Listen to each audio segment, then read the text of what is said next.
Faltafaraka amintsika rehetra indray dia misaotra an'Andriamanitra isika satria mbola afaka mifampizara ny teniny dia hivavaka isika.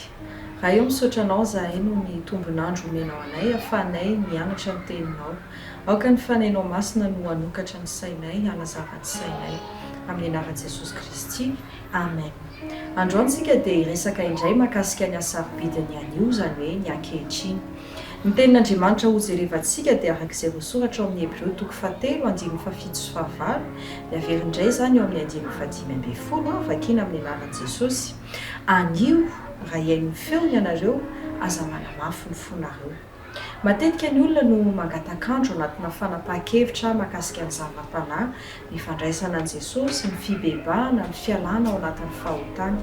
Betsaka ny antony mety mahatonga an'izay fangatanandro izay, mety ohatra mety hitsy ilay fahotana satria nofo dia mahazo fifaliana vetivety ao anatin'ny fahotana, mety misy tombontsoa kely azo ao anatin'ilay fahotana, mety ihany koa ena maso olona, hoe menatra ho lazain'ny olona hoe kristiana, menatra ho lazain'ny namana fa mpivavaka dia miemotra ao anatin'ny fanapahan-kevitra. Betsaka ny antony mety mahatonga ny olona hiemotra amin'ny fanapahan-kevitra andray an'i Jesosy, fa ao ambadika izay rehetrarehetra izay dia ny fiheverana fa mbola hisy ny ampitso no mahatonga antsika tsy tonga dia hanapa-kevitra.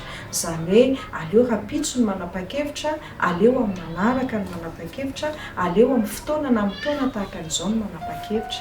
Zavatra mampalahelo anefa indraindray ilay ampitso eritreretintsika dia tsy misy tsony, izany hoe tapitra tamin'ny anio ny fetrandro dia tsy misy tsony ilay ampitso. Ary mino marimarina fa amin'izao fotoana izao dia betsaka ny olona no mitomany menina ny minelo vokatry ny tsy fahaizana manararoatra n'izay anio izay, nefa efa tara loatra tsy misy na inona azo atao intsony. Izany dia sambatra isika raha mbola manana ny anio.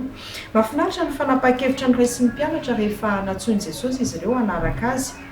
Ao Matthieu 4:1-12 Petera sy Andrea rahalany teo am-panaratolo izy ireo no natsoin'i Jesosy hoe andeha hanarakay fa ataoko mpanaratola ianareo, dia nandao aratony niaraka tamin'izay, izany hoe tsy misy atakandro ry zareo. Eo ihany koa Jakoba sy Jaona zanak' Zebedio teo am-panaratona niaraka tamin'ny rainy izy, fa rehefa natsoin'i Jesosy izy dia nilaoza ny rainy, nilaoza ny aratony dia nanaraka an'i Jesosy niaraka tamin'izay izy ireo. Dia fanapahan-kevitra tahaka an'izany no andrasan'i Jesosy amintsika indrindra fa amin'izao andro farak'izao. Aza mieritreritra hoe sarotra ny alako ao anatin'ny fahotana, efa betsaka ny zavatra ratsy efa vitako, tsy vitako ny andresan'ny fahotana fa tadidio tsara fa ny fanapahan-kevitra ao fotsiny no andrasan'i Jesosy. Ao amin'ny Luka 7:20 rehefa nifanena tamin'i Jesosy Zakaiosy dia nanapa-kevitra avy hatrany hoe indro tompoko ny atsasaky ny fananako, omeko ny malahelo, ary nisy zavatr'olona nalaiko tamin'ny fanambakana dia omerako avy efatria. Inona ny zavatra navalany Jesosy amin'ny Zakaiosy? Hoy Jesosy eo amin'ny 5:7 andio tonga amin'ity trano ity ny famonjena fa izy dia zanak'i Abrahama koa.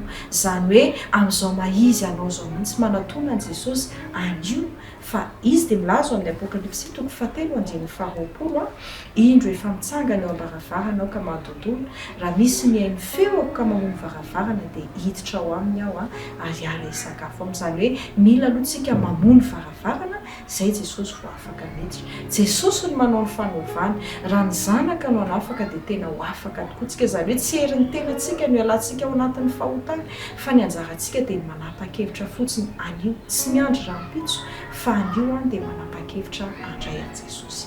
Mino fa nasoanao izay tena Andriamanitra fohy zaraina tamintsika izay dia ahatonga anao hanapa-kevitra andio. Ny fanahy masina hiasa ao anatsika, hanapahantsika hevitra ankehitriny, hanapahantsika hevitra anio. Hivavaka isika.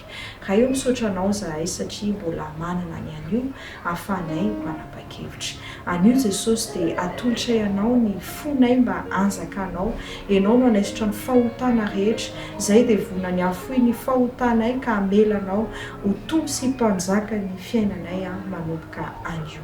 Amin'ny anaran'i Jesosy Kristy. Amen. Saotra tompoko, samia tain'Andriamanitra.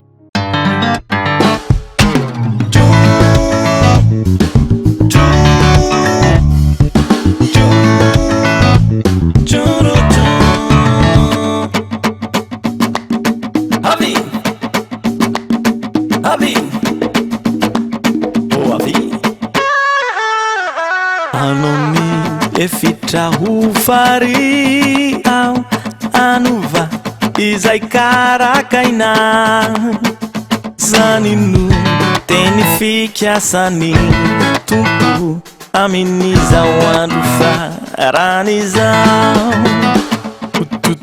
fanay reo loasa aedriko ireo avona ary ny meloka dia ahitsy any amin'ny famonjeny Jehova ave mitady ava ny Jehova dia mbola akaiky izy aoka iverina aminy iana famindra fotoko ny tompo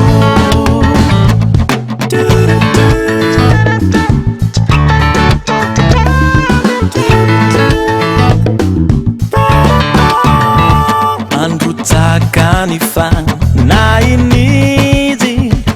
amin'izay mangetaheta ahatonga azy ahay mandeha araka ny lalany atrany mampahery sy mamonjy ana ary mitarika hatrany aho aza matahotrana miherika fanitanako itantananao ave